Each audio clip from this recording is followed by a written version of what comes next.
que dela o Senhor possa falar ao teu coração.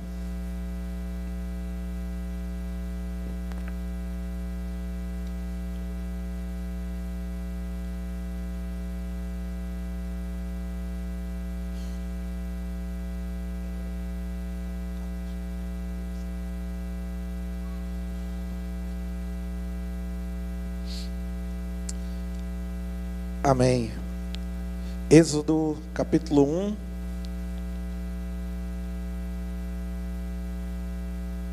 Nós faremos a leitura do versículo 1 ao 14. Amém? São estes os nomes dos filhos de Israel que entraram com Jacó no Egito, cada um com a sua família: Ruben, Simeão, Levi, Judá, Issacar, Zebulon e Benjamim, Dan, Naftali, Gade e Azer. Todos os descendentes diretos de Jacó foram 70. José, porém, já estava no Egito. Com o tempo, morreram José, todos os seus irmãos e toda aquela geração. Mas os filhos de Israel foram fecundos, aumentaram muito, se multiplicaram e se tornaram extremamente fortes, de maneira que a terra se encheu deles. Neste meio tempo, levantou-se um novo rei sobre o Egito, que não havia conhecido José. Ele disse a seu povo: eis que o povo dos filhos de Israel é mais numeroso e mais forte do que nós. Vejam, precisamos usar de astúcia para com este povo, para que não se multiplique e para evitar que, em caso de guerra, ele se alie aos nossos inimigos, lute contra nós e saia da terra. E os egípcios puseram sobre eles feitores de obras, para os afligir com trabalhos pesados. E assim os israelitas construíram para Faraó as cidades celeiros de Pitom e Ramessés. Mas quanto mais os afligiam, tanto mais se multiplicavam e tanto mais se espalhavam, de maneira que os egípcios se inquietavam por conta dos filhos de Israel. Então os egípcios, com tirania, escravizaram os filhos de Israel, lhes amargaram a vida com dura servidão. Prepararam o barro, fabricar tijolos e fazer todo tipo de trabalho no campo. Todo este serviço lhes era imposto com tirania. Amém. Senhor, nós estamos aqui e somos receptáculo dessa que é a Tua palavra, Pai. Esperamos de maneira esperançosa que esse registro, inspirado pelo Teu Espírito Santo, fale conosco, Senhor. Que nós possamos ser encorajados nessa noite, por intermédio da Tua santa palavra. Que assim como ela tem sustentado a igreja nos dias de hoje, mesmo diante de todas as adversidades e problemas, que assim seja em nossas vidas. Que o Senhor continue nos sustentando, que o Senhor continue nos guardando, que o Senhor continue sendo favorável com a Tua igreja, Pai. Nós, como igreja, oramos no nome de Cristo Jesus. Amém. Queridos, a minha família vivenciou dias difíceis há muitos anos atrás, décadas, quando minha mãe ainda era adolescente. O meu avô morreu de cirrose hepática muito novo, e a minha avó ficou sozinha com duas filhas adolescentes para cuidar. A minha avó foi uma mulher guerreira, faleceu no ano passado, no início do ano, mas ela, a duras penas, sem recursos, sem herança, sem estudo, conseguiu criar as suas duas filhas, a minha mãe e a minha tia. A minha avó era aquela mulher que nós, um pouco mais antigos, né? Eu que já estou aí perto dos 25, A gente chamava de quituteira, né? Aquela pessoa que fabricava os lanches e saía por aí vendendo. E minha avó era conhecida nessa cidade inteira. Minha avó era a única mulher que eu conheço que ela comprava fiado no shopping, no caderno, sem passar cartão de crédito. E a minha avó então ensinou a minha mãe e a minha tia uma profissão: fazer salgados, fazer bolos. Elas tinham que acordar 4h30 da manhã, estar de pé cedo e bater massa para fazer salgados, fazer bolos. E a minha mãe falou que até a vida adulta ela ainda sentia um pouco de dor aqui nessa região do braço, de tamanha era a força, porque não tinha batedeira industrial, era na força do braço. E minha mãe disse que ela se lembra da orientação da minha avó: bata a massa com força, porque quando a massa é batida com força, ela se refina mais, os grãos da farinha vão sendo melhor divididos dentro da massa, e essa força, mecânica que a gente impõe com a mão faz com que as moléculas ali se agitem e formem uma substância chamada glúten, substância que muitas pessoas têm alergia, inclusive. E no glúten existem outras duas substâncias que, quando elas se interagem, elas fazem com que essa massa ela tenha uma maior elasticidade e ela cresça. Então, quanto mais se aplica força sobre a massa, mais essa massa cresce e cresce e cresce. E quando nós lemos esse texto e agora pegamos essa aplicação da vida da minha mãe, da minha tia, batendo a massa com força, nós vemos o povo de Israel como uma massa de pão, apanhando, sendo o povo de Israel aplicado uma força das batidas do governo egípcio. O povo de Israel foi amassado, foi duramente batido e apanhou fortemente. A Bíblia diz que eles agiam com aquele povo com tirania. Mas nós lemos que apesar deles serem afligidos, diz a Bíblia, quanto mais os afligiam, mais cresciam. Assim como a massa de pão batida, que quanto mais é batida, mais cresce, assim o povo de Israel, quanto mais apanhava, mais cresciam, mais se espalhavam e mais prosperavam. José era o líder daquele povo, mas como todo bom homem, morreu, vida longeva, 110 anos, e agora outro rei surge, que a Bíblia diz que não conhece a José, nem a seus antepassados. E esse rei nota então que aquele povo estava forte, que aquele povo era numeroso, e ele então decide fazer e cumprir sobre aquele povo toda espécie de injustiça, de perversidade, para tentar exterminar, para tentar extirpar aquele povo da terra. Diz o versículo 11 que puseram sobre eles feitores de obras para que os afligissem com as suas cargas. Os feitores de obra os violentavam com trabalho forçado e exaustão.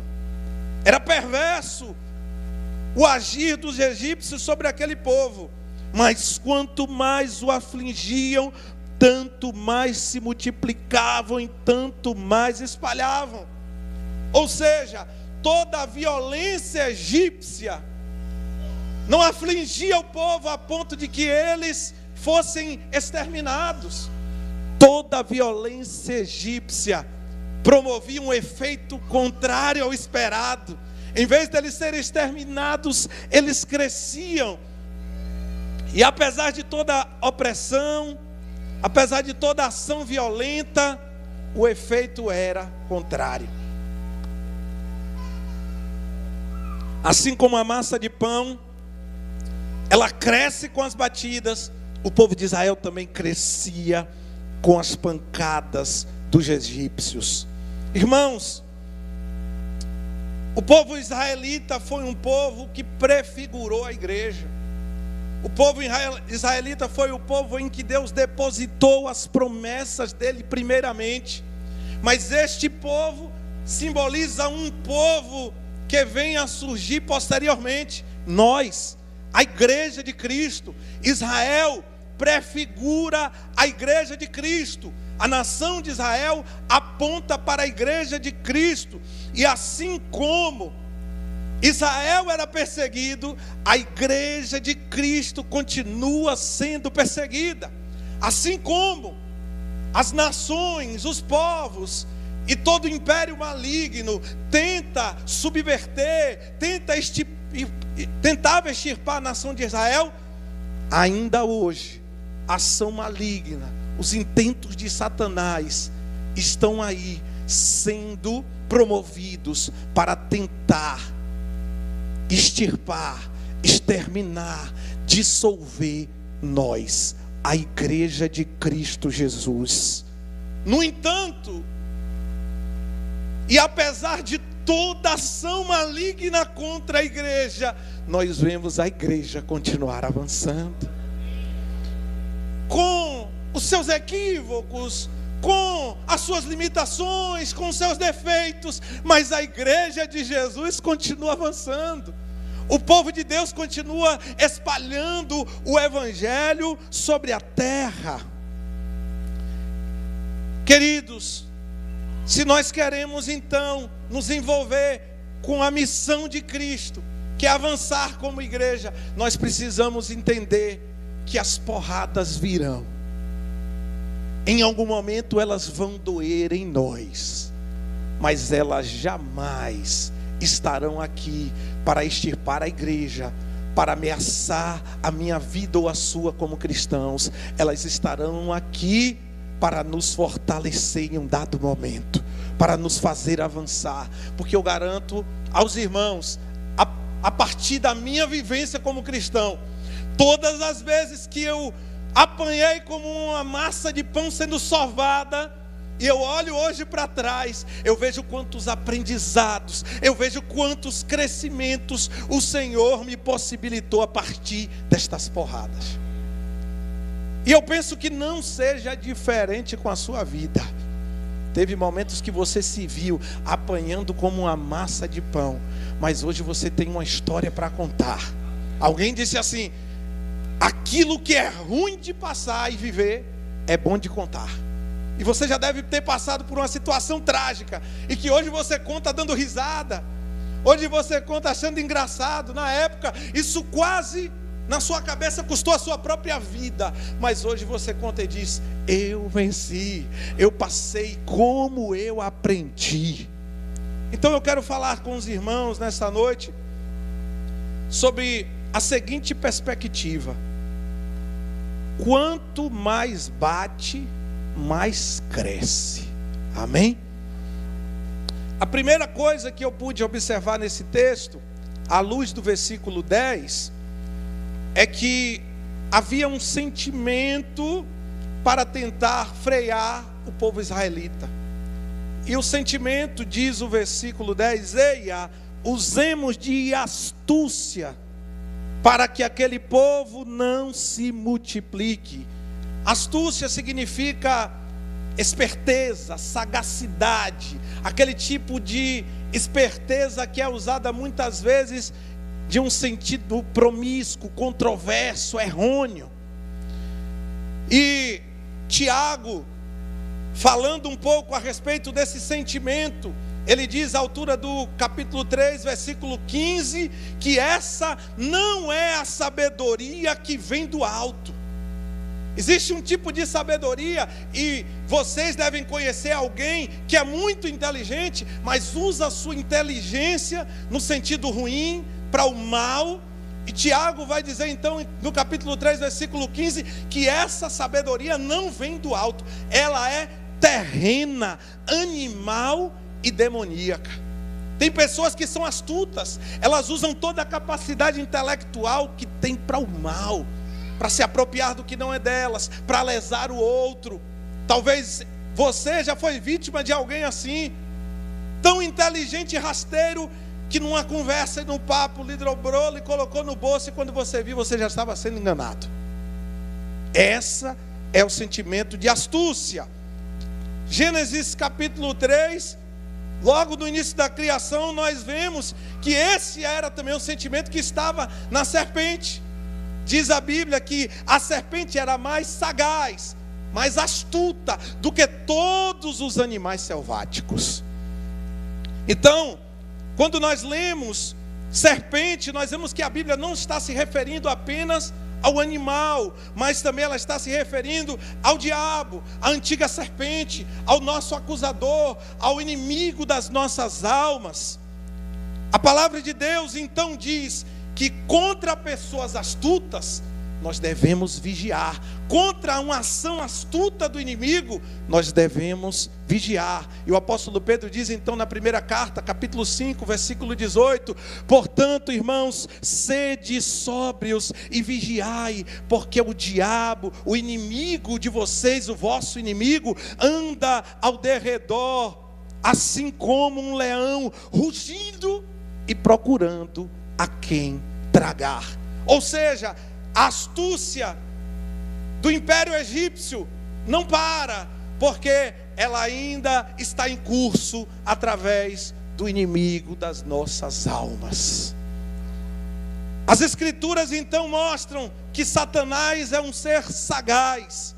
As Escrituras nos mostram então que Satanás irá usar um plano de astúcia para tentar frear o crescimento da igreja. No entanto, apesar de toda a astúcia e sagacidade do inimigo, nós estamos diante de um Deus que excede em todos os aspectos, em todas as esferas, as ações do inimigo. O nosso Deus é excelente, e por mais astuto que o inimigo seja, e que ele tente então bater na igreja, para frear a ação da igreja, Deus tem formas surpreendentes de agir em nossa vida, para nos encorajar, para nos fortalecer, e para que a sua igreja continue avançando no poder dele. Portanto, irmãos, o diabo usou de várias estratégias. Vamos lembrar de algumas delas. Primeiro, Faraó pediu para que todas as crianças fossem lançadas aonde? No rio Nilo. A intenção daquele plano, primeiro plano astuto de Satanás, era impedir que as crianças fossem então, crescessem e se tornassem uma nação ainda mais forte, porque o futuro de toda nação são as crianças. Ele manda então matar todas as crianças, mas vejam que apesar do plano astuto do diabo em matar as crianças, ele não sabia que através daquele rio, em que poderia ser um rio de morte, um rio marcado pelo sangue, era o mesmo rio que Deus ia levantar Moisés, o grande libertador. A estratégia astuta do inimigo era matar as crianças, mas Deus estava por trás, levantando um grande libertador para o seu povo. As ações de Deus são muito mais excelentes do que as ações do nosso inimigo. Nós não podemos nos desencorajar diante das pressões espirituais do maligno, irmãos. O nosso Deus é mais excelente. Faraó então não sabia que aquele plano dele iria fazer com que Moisés viesse. Nós também vemos esse mesmo plano que foi usado, maligno, astuto, contra o povo de Israel, depois sendo usado contra a igreja do Senhor. A igreja cresce. No registro de Atos dos Apóstolos nós vemos uma expressão se repetir, e a igreja se multiplicava, e a igreja crescia em número. Mas à altura do capítulo 5, os apóstolos começam a sofrer uma grande perseguição. A palavra de Deus diz que os sumos sacerdotes e os principais dos saduceus começaram a ficar com inveja dos discípulos, e eles prenderam os apóstolos. Olha a ação astuta do inimigo, tentando frear a igreja. Mas no versículo 28, A Bíblia diz que os discípulos se rebelam e que eles continuam avançando e pregando o evangelho. Os principais sacerdotes, os saduceus, chamam os apóstolos e dizem assim: nós não ordenamos a vocês que não ensinassem, que não pregassem. Eles estão enchendo Jerusalém com essa doutrina. E a Bíblia diz que aqueles homens são protegidos por um homem chamado Gamaliel, que diz assim: não adianta, vocês podem se achar lutando contra Deus, não adianta vocês quererem parar esse povo, porque esse povo parece que não está sendo movido por uma força própria, mas existe uma força sobrenatural impulsionando esse povo. Deixa eles. E Gamaliel diz: se eles forem de Deus, eles vão avançar, e se eles não forem, eles vão perecer. Não se achem lutando contra Deus. E eles dizem: então vai. E a Bíblia diz que todos os dias eles saíam aonde? No templo, nas casas, em casas, e eles não cessavam de anunciar que Jesus é o Cristo. A perseguição vem para feiar a igreja, as batidas vêm para parar a igreja, mas a igreja se ressignifica, a igreja se molda, a igreja cresce, a igreja avança. A primeira grande perseguição da igreja de Jerusalém, Atos capítulo 5, a igreja sofrendo como uma massa sovada, apanhando. E aí, pastor, o que foi que aconteceu depois disso? É só pular 3 capítulos. Atos capítulo 8, a Bíblia vai novamente dizer: naquele dia, aumentando o número dos discípulos. Quanto mais bate, mais cresce.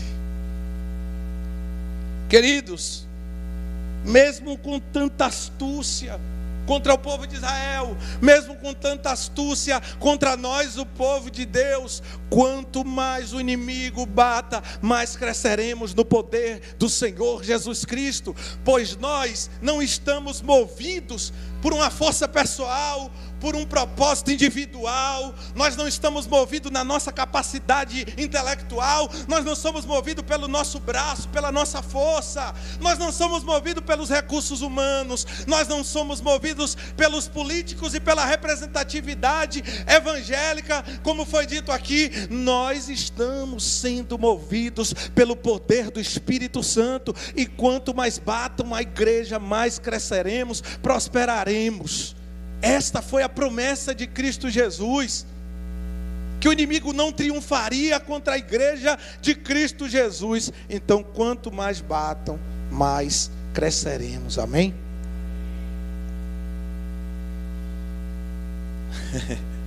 Esse aí foi o melhor amém. Eu gostei.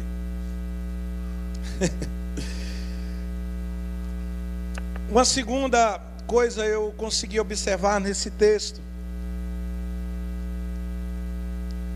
Sabe, pior do que alguém tentar nos arrancar a vida, é tentar nos roubar esperança. Esperança é um sentimento que move pessoas.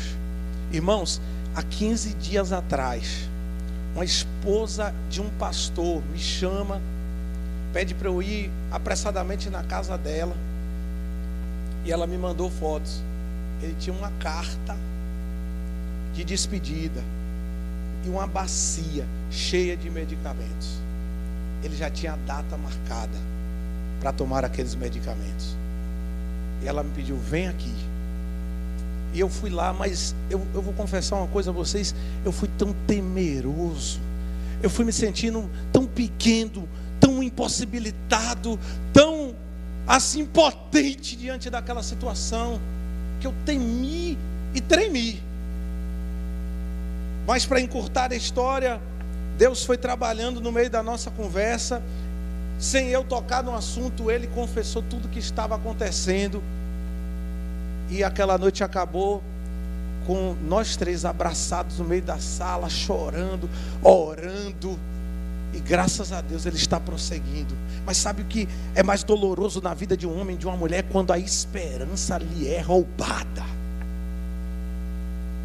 A gente perde coisas, a gente perde patrimônio, mas se levarem nossa esperança, acabou.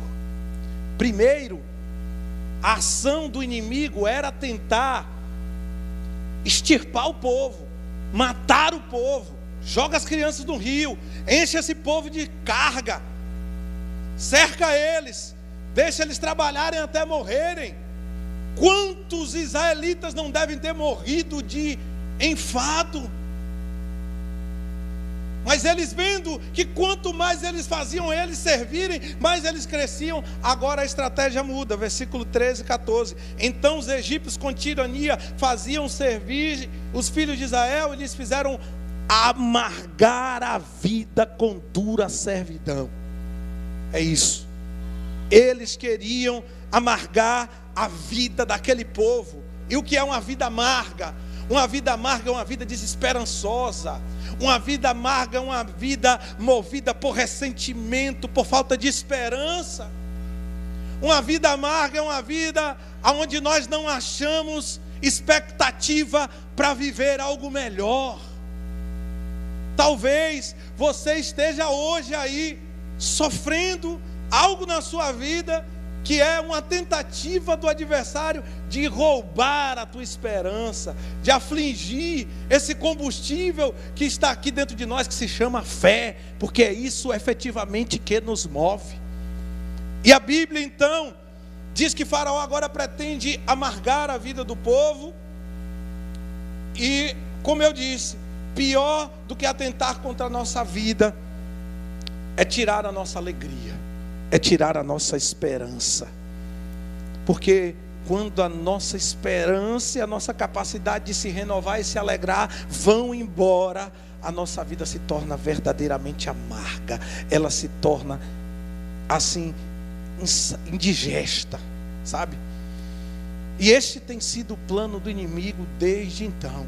João 10:10. O inimigo, o ladrão vem senão para roubar, matar e destruir. O intuito do inimigo é amargar a nossa vida, é roubar a nossa fé, é deflagrar contra a nossa capacidade de esperança. O apóstolo Paulo, ele sofreu dessa mesma aflição.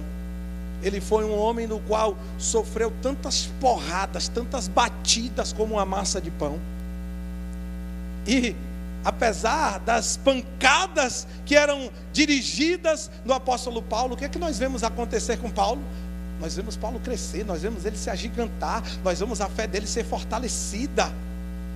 Paulo já escrevendo aos Filipenses, no capítulo 1, versículo 12, na altura de tantas aflições que ele vivia na sua carne e na sua existência, ele diz: irmãos, eu quero ainda lembrar a vocês que as coisas que me aconteceram têm antes contribuído para o progresso do Evangelho.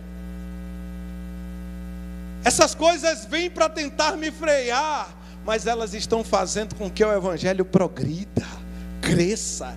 As pancadas vêm para me afligir, mas eu estou progredindo em Jesus Cristo, de maneira que ele diz: as minhas cadeias se tornaram muito conhecidas, e muitos irmãos, vendo Paulo, diz ele mesmo, são estimulados no Senhor pelas minhas algemas. Olha que coisa maravilhosa, irmãos. Olha que exemplo de alguém que apanha, mas que está enxergando que através do seu próprio testemunho tem alguém sendo encorajado através disso. Quantas vezes o teu testemunho de dor serviu para encorajar alguém? Quantas vezes os vales da tua vida serviram para levantar alguém que estava caído? Quantas vezes aquilo que você achou que ia tirar a tua vida, que ia roubar a tua existência, que ia tirar a tua esperança, que ia te afogar no vale da resistência, é aquilo que tem sido a tônica do que é o poder de Deus aperfeiçoado através da sua vida. Quantas pessoas já foram transformadas através do testemunho de algo tão duro e pesado que você viveu? E o apóstolo Paulo diz que muitos irmãos então estão sendo estimulados no Senhor pelas minhas algemas, e eles ousam falar com mais desassombro acerca da palavra de Deus a partir das porradas que Paulo sofria. O amargor na vida de Paulo não o abate, mas gera crescimento, não só nele, mas na igreja de Jesus Cristo. E quando nós lemos esse texto ainda hoje, nós continuamos sendo encorajados, nós continuamos sendo estimulados no Senhor pelas algemas, pelas dores de Paulo, pelas batidas que Paulo sofreu, pelas porradas que Paulo tomou como uma massa de pão. Nós também crescemos espiritualmente. Queridos, essas porradas, esses amargores, essas dores da vida, elas existem. Jesus nos alertou: no mundo tereis aflições, mas todas elas são transitórias. Sabe, a melhor coisa de servir a Jesus é entender que, como disse o poeta, toda dor é por enquanto, toda dor é transitória. Nós não viveremos na eternidade de Cristo nenhum tipo de dor e aflição. Todas as vezes que nós lemos textos sobre a eternidade, o que nós vemos? Ele enxugará dos seus olhos toda lágrima, Ele nos poupará de toda a dor. Nós viveremos uma plenitude com Deus, onde todas estas dores que hoje nos causam prejuízos emocionais, financeiros, materiais, elas não terão mais ação alguma sobre a nossa vida. E mais, se é possível extrair desses processos de dor um aprendizado, assim como a massa de pão só cresce quando apanha, muitas vezes nós só crescemos quando vivenciamos algum tipo de sofrimento que nos parece esquisito, sem sentido, imerecido. Não é assim que às vezes a gente diz? Eu não mereço estar passando por isso, Senhor. Mas elas nos servem para o nosso crescimento. E quando nós descobrimos o propósito pelo qual estamos atravessando aquele momento de dor, aquelas porradas como uma massa de pão, nós vamos crescendo por intermédio das tribulações da vida. O apóstolo Paulo, mais uma vez em Romanos capítulo 5, nos versículos 3 e 4, aborda isso. Ele diz: e não somente isso, mas também nos gloriemos nas tribulações. Irmãos, que convocação difícil. Eu não sei você, mas quando eu leio esse texto, eu acho ele indigesto. Gloriar nas tribulações. Quando eu leio esse texto, eu digo assim: isso não é uma santa convocação, não, será? Isso é uma convocação penosa. Gloriar nas tribulações. Paulo está nos chamando para nós experimentarmos os dissabores da vida, entendendo que aquilo serve para glorificar o nome de Deus. Mas como é difícil viver isso na nossa pele. Sabendo que a tribulação produz o quê? Paciência.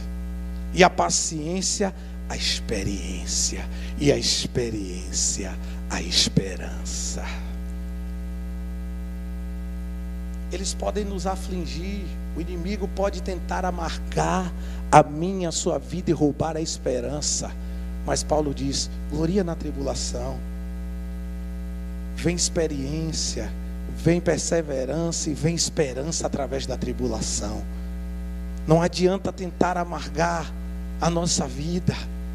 Deus sempre nos dará motivos de alegria. E eu me lembrei de uma história, da história de um homem que tinha um barco e fazia travessias em um lugar conturbado, em um rio perigoso, com correnteza pesada. E um belo dia entrou um doutor bem vestido, e viu aquele barqueiro analfabeto, uma pessoa simples, e ele resolveu humilhar, ele resolveu tentar amargar a vida do barqueiro naquele dia. E no meio da trajetória, o doutor olha para o barqueiro e diz assim: barqueiro, você sabe ler? Diante de todos. E o barqueiro sem graça diz assim: eu não sei não, eu não tive possibilidade de frequentar a escola, eu tive que aprender com meu pai a ser barqueiro desde pequeno. Ah, barqueiro, você não sabe a maravilha que é ler, a maravilha do conhecimento que nós alcançamos através da leitura. Como você está perdendo tempo, barqueiro, em ser uma pessoa analfabeta. E o barqueiro abatido continuou o percurso.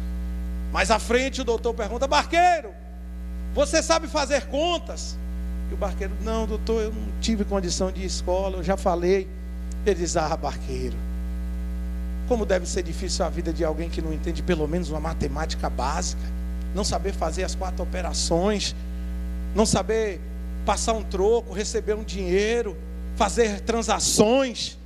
E o barqueiro foi ficando murcho, triste, mas continuou a sua trajetória. Quase no fim da trajetória, uma correnteza forte toma aquele barco, e o barco começa a mexer para um lado, para o outro. O barqueiro, apesar de muito experiente, não consegue dar conta daquilo, e o barco começa a naufragar. E ele olha e diz: pessoal, todo mundo, vamos pular. E aí o doutor diz assim: mas barqueiro, eu não sei nadar. E ele diz: mas não sabe nadar, doutor? Então infelizmente a sua vida está perdida. E eu me lembrei muito das acusações vis do inimigo, que toda hora são intentadas contra nós. O nosso acusador está sempre como aquele doutor, tentando nos acusar, tentando usar da sua astúcia para amargar a nossa vida. Mas o fim do doutor é o fim do adversário das nossas almas. Esmagado está a cabeça da serpente, e nós triunfaremos. A igreja de Cristo triunfará para a glória de Deus. Quanto mais nos batam, mais cresceremos. Quanto mais apanhamos, mais fortalecidos somos pelas tribulações, pelas dores. E um dia nós iremos usufruir da glória perene e eterna, que é estarmos no Senhor eternamente, para sempre. Mas por enquanto, às vezes somos amassados, às vezes recebemos essas batidas da vida, sabe? Eu quero orar por você, que nesse dia esteja passando por algum processo em sua vida que seja desanimador. Pastor, o inimigo está batendo com força nas minhas emoções, na minha vida financeira, na minha família, no meu casamento, na minha vida profissional. O inimigo está batendo forte, a ponto que eu não tenho mais suportado esse tipo de dor. A mensagem já está no seu coração. Quanto mais bate, mais cresce. Essa tribulação é por enquanto. Você passará por ela para a glória de Deus. Ela é transitória. E o Senhor te fará mais forte. O Senhor te fará alguém mais habilitado. O Senhor fará de você alguém mais experimentado. O Senhor fará de você um portador de um grande testemunho. O Senhor fará de você alguém que anuncia aquilo que outrora foi uma dor como uma fonte de esperança para alguém. Olhe para essa dor como algo transitório, e através dela Deus será engrandecido e glorificado, em nome de Jesus.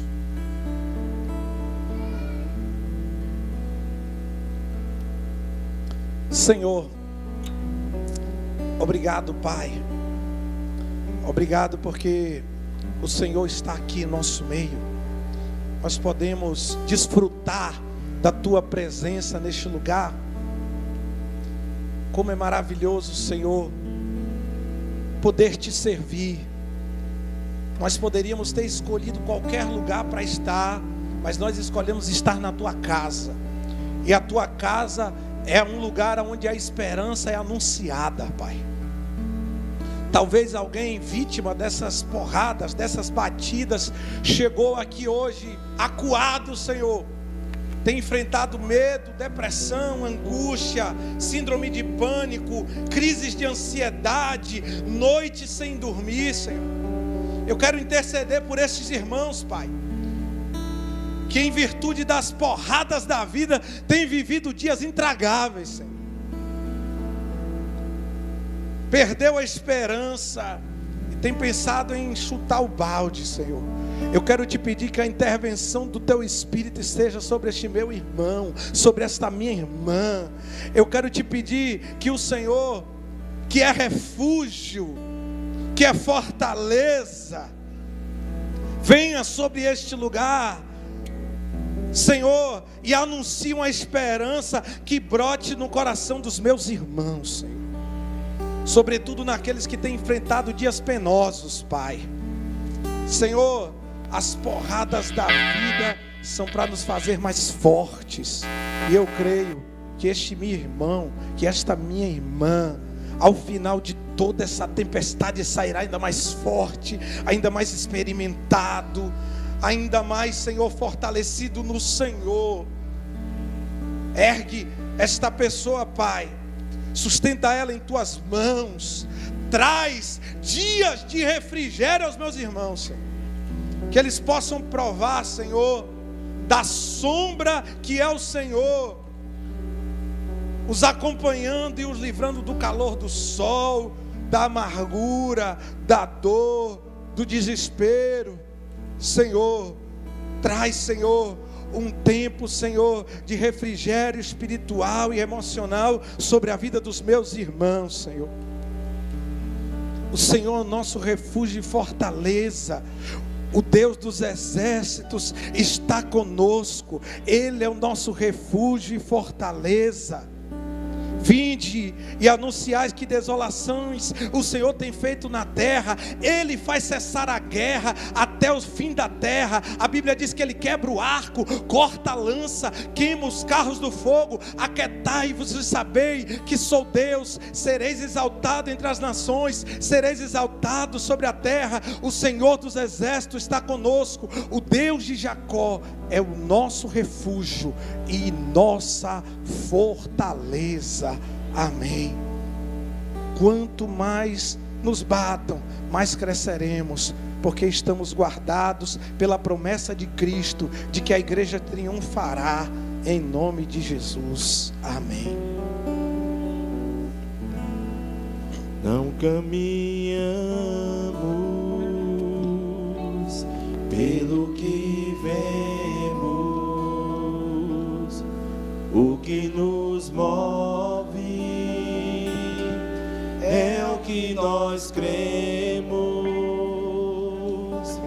Nação santa, somos a igreja, vivemos por fé, estamos de pé. Vamos nos levantar então? Continuar sendo a igreja de Cristo?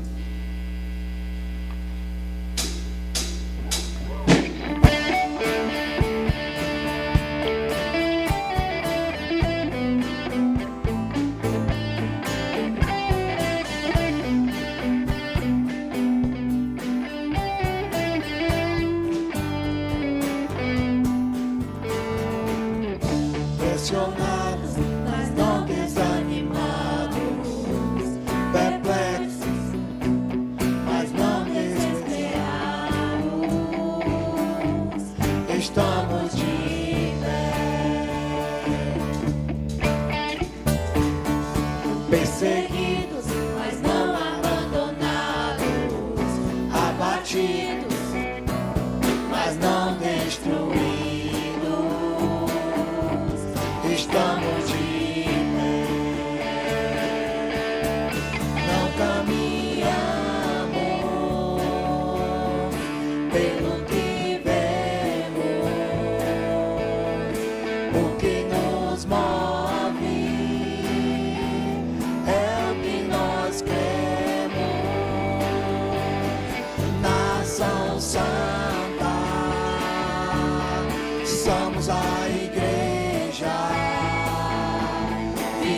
vivemos por fé, estamos de pé.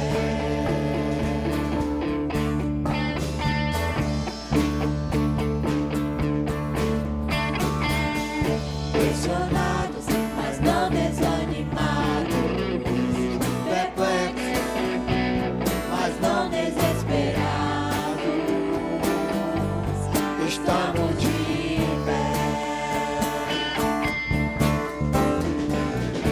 Perseguidos, mas não abandonados, abatidos, mas não destruídos, estamos de pé. Não caminhamos pelo que vemos, o que nos move é o que nós cremos. Nação Santa, somos a igreja, estamos com fé, estamos de pé.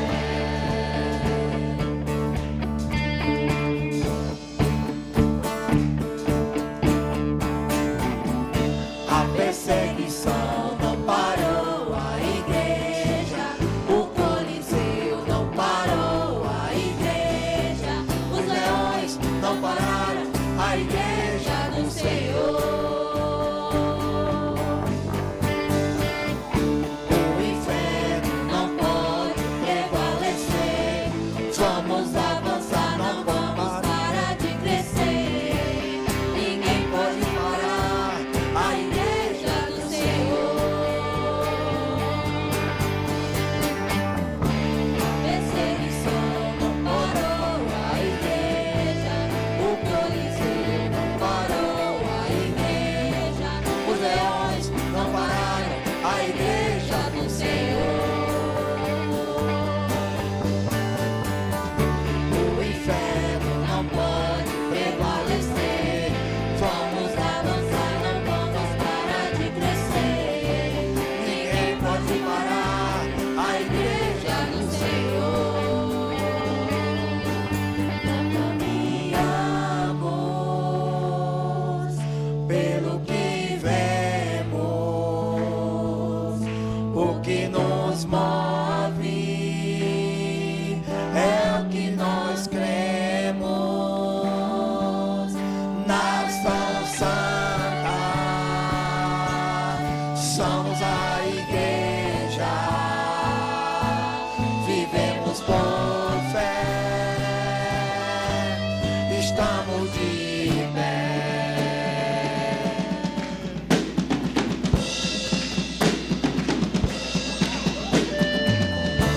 Perseguição não parou a igreja, o Coliseu não parou a igreja, os leões não pararam a igreja do Senhor. O inferno não pode prevalecer, vamos avançar, não vamos parar de crescer.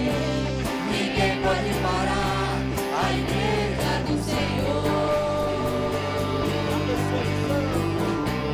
A perseguição não parou a igreja, o Coliseu não parou a igreja, os leões não pararam a igreja do Senhor. O inferno não pode prevalecer, vamos avançar, não vamos parar de crescer. Ninguém pode parar a igreja do Senhor. Não caminhamos pelo que vemos, o que nos move é o que nós cremos. Nação Santa, somos a igreja, vivemos por fé, estamos de pé.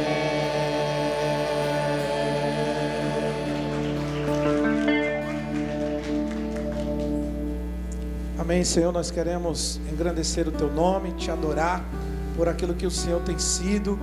Nada vai parar o Teu povo. Quanto mais batam, mais cresceremos para a glória e o louvor do Teu nome. Senhor, nos dá uma semana surpreendente, Pai, especial. Nós queremos receber boas notícias. Nós queremos, Senhor, ter a nossa semana alegrada pelo Teu Espírito. Eu te peço a Tua bênção sobre cada família aqui representada, Senhor. Sobre cada parte do Teu povo representada nesta terra. Toma a direção da Tua igreja, fortalece o Teu povo e nos anima para continuar perseverando, Pai. Estaremos de pé, porque a promessa foi feita não, Senhor, por mãos humanas, mas pelo Senhor. Portanto, nos fortalece nessa empreitada que muitas vezes é árdua, é adversa, mas assim como o Senhor tem dado até aqui vitória ao Teu povo, nós cremos que não será diferente de agora em diante. Estaremos guardados e, Senhor, protegidos pelas Tuas promessas e pelo Teu excelente cuidado, que tem sido fiel e contínuo para conosco, Pai. Nos abençoa o nosso retorno para os nossos lares. Guarda a nossa vida, livra-nos, Senhor, de todo mal e nos dê vitória em nome e pelo amor de Jesus. Que o amor de Deus, a graça do nosso Senhor e Salvador Jesus e a comunhão do Espírito esteja sobre toda a igreja. Amém. Não caminhamos pelo que vemos, o que nos move é o que nós vemos. Nação Santa, somos a igreja, vivemos por fé, estamos de pé.